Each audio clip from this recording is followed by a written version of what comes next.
building cyber controls is not as difficult as it may appear to be. So we're going to go through 3 different options, and these are pretty common options that are used within the industry today. The first of which is you select from a control body that already has predefined controls. NIST, for example, is probably one of the most popular, and then of course you have ISO and SANS as well. All of these good bodies that you can select and download and start to develop your controls. But you still need to document.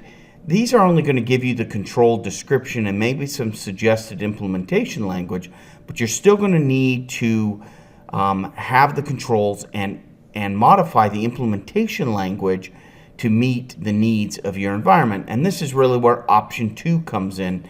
So many people with option 2, they store that information in some form of a word processing document or a spreadsheet, and they keep all of their controls in these large documents and then group these controls together to create policies.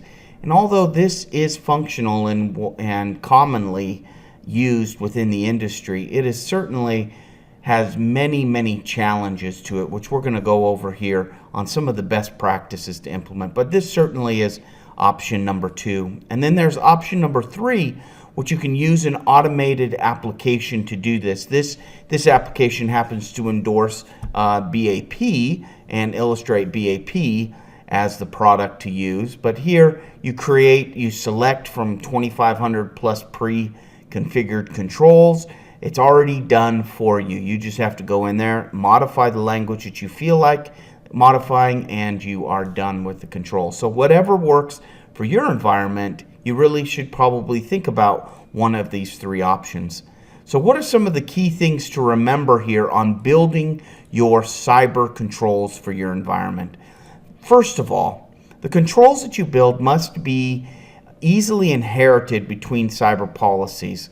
So what that means is that a cyber policy within an environment is a collection of cyber controls meeting a business objective. For example, I might have a policy that may be all of the security controls grouped together to secure my email service. I may have another policy that I have for my online presence, maybe a store or information I have online. I have another set of controls that do that policy. And although there's cross between those controls, right? Meaning that my access control is probably going to be the same for my online presence as it is for my email system. I still need to have multiple policies and multiple controls. So the trick here is to be able to inherit those controls that are used within multiple policies. You want to be able to inherit those into multiple policies without any fuss. And this will simplify your life greatly from a management perspective, and more so to save time and money when those controls are updated. Instead of worrying about how many policies you need to update, you update it once, and because they're inherited, it will update every single control in every single policy that it's associated with. Second, you need to build new controls from existing controls. So you still want the ability to do 100% customizable controls, but make your life easier. Have an agile control development environment. Allow yourself to be able to inherit or basically plagiarize or copy controls that you built for another policy that are very similar to the controls you want to build for your new policy. And then allow that import of those old controls and then modify. Remember, it's all about taking what already works and tweaking it to make it work for your environment. The next is continuous monitoring, and I have more videos on this topic. Continuous monitoring should be a natural evolution from the control building process.